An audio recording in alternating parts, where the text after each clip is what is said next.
দুলা ভাই, দুলা ভাই, দুলা ভাই, আমার একটা বাচ্চা লাগবে, আপনি কি আমাকে একটা বাচ্চা দিবেন?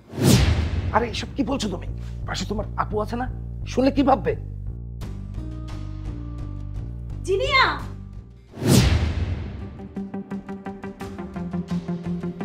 জিনিয়া, ছি, তুই কি না শেষ পর্যন্ত আমার হাজবেন্ডের কাছে বাচ্চা চেয়েছিস? আরে আপু, তুই এগুলো কি বলছিস? আমার কথাটা একটু শোন, একটু পরে যেন আমাকে কথা বলতে দে। জিনিয়া, আমি শেষ পর্যন্ত দু চোখে যা দেখেছি, দু কানে যা শুনেছি, তা কি বল?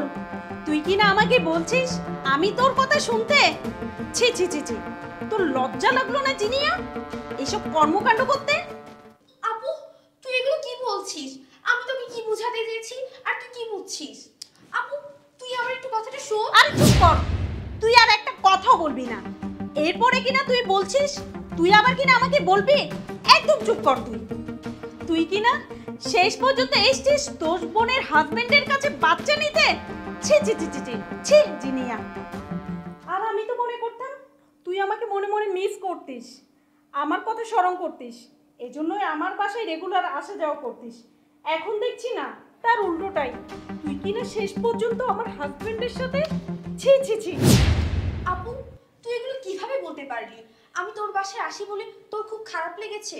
তুই তো জানিস আমার হাজবেন্ড নেভিতে চাকরি করে, বছরের 6 মাস থেকে 9 মাসে বাইরে থাকে। আমি তোকে, বাবা মাকে খুব মিস করে দেখে তোর বাসায় আসি, আর তুই কি না আমাকে ভুল বুঝলি? চুপ কর তুই। আজকে তো তুই আমার বাসায় এসে পড়েছিস, নেক্সট টাইম থেকে যেন তোকে আর আমার বাসায় ত্রিসীমানায় না দেখি। আপু, তুই এটা কিভাবে বলতে পারলি যে আজকে পর থেকে আমি তোর বাসায় কখনো না আসি? এই তোমরা থামো তো। এই এই জিনিয়া, তোমাকে আমি নিজের ছোট বোনের থেকেও বেশি ভালোবাসি, তুমি আমার কাছে কিভাবে বাচ্চা চাইতে পারলে? ছি। ভাইয়া, ভাইয়া, আমি তো বুঝতেই পারছি না আমি এমন কি ভুল করলাম যে আপনারা দুজন আমার সাথে এমন বিহেভ করছেন। চুপ কর। ও আচ্ছা, বুঝতে পেরেছি। আমি যে তোদের কাছে বাচ্চা চেয়েছি সেই জন্য তোরা আমাকে ভুল বুঝলি। আরে বোকা, আমি তোদের যে কিছুদিন আগে দুটো টুইন বেবি হইলো ওইখান থেকে একটা বাচ্চা চেয়েছি, আর তোরা কি না আমাকে কি না কি ভেবে বসলি। তার মানে তুই কি আমাদের দুইটা বাচ্চা থেকে একটা বাচ্চা দত্তক নিতে চেয়েছিলে? উফ, ও মাই গড, আমি না কি ভুলটাই করে ফেলেছি। সরি, আমি না তোকে কি বলতে কি বলে ফেলেছি বোন।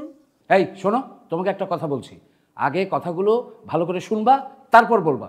দেখো তো তোমার একটা কথার জন্য যিনি আজ কত কষ্ট পেল। আপু, ভাইয়া, তোরা তো জানিস আমার বিয়ে হয়েছে 3 বছর হয়েছে, কিন্তু আমার এখনো কোনো সন্তান হয়নি। তাই আমি চেয়েছিলাম তোদের দুইটা বাচ্চা থেকে একটা বাচ্চা অ্যাডপ্ট নেওয়ার জন্য। তাছাড়া আমি জানি তোদের ফিনান্সিয়াল অবস্থা ততটা ভালো নাই, তাই আমি চেয়েছিলাম তোদের দুইটা বাচ্চা থেকে একটা বাচ্চাকে আমি পালন করব এবং নিজের পরিচয়ে বড় করব। ঘরের ছেলে ঘরেই থাকবে, এখানে আমি দোষে কিছু তো দেখতে পাচ্ছি না আপু।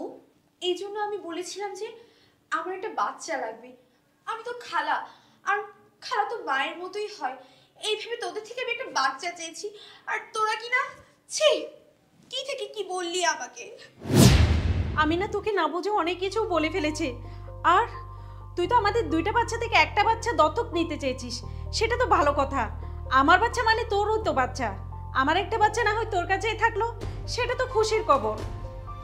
কিন্তু আমি ভুল বুঝে তোকে না অনেক কিছু বলে ফেলেছি, প্লিজ তুই আমাকে ক্ষমা করে দে।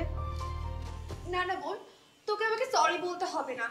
আমি এতক্ষণ যে কষ্টটা পেয়েছি, তুই এই যে আমাকে বাচ্চাটা দিবি বললি, আমার সব কষ্ট লাঘব হয়ে গেছে। তোরা চিন্তা করিস না বোন, তোদেরকে আজকে আমি একটা কথা দিচ্ছি, তোদের বাচ্চাকে আমি আমার বাচ্চার মতোই লালন পালন করব, একদম চিন্তা করিস না। আসলেই তো জিনিয়া তো ঠিকই বলেছে, আসলে আমাদের কত খরচ, বাচ্চার দুধ কেনার টাকা, ফ্ল্যাট ভাড়া, বাজার সাজার কত খরচ। তাছাড়া ওর কাছে থাকলে বাচ্চাটা নিজের ঘরের মতোই মানুষ হবে। ও তো আর আপন খালা, তুমি এত টেনশন করো না। সরি বোন, আমি না তোকে না বুঝে অনেক কিছুই বলে ফেলেছি, প্লিজ বোন তুই কিছু মনে করিস না।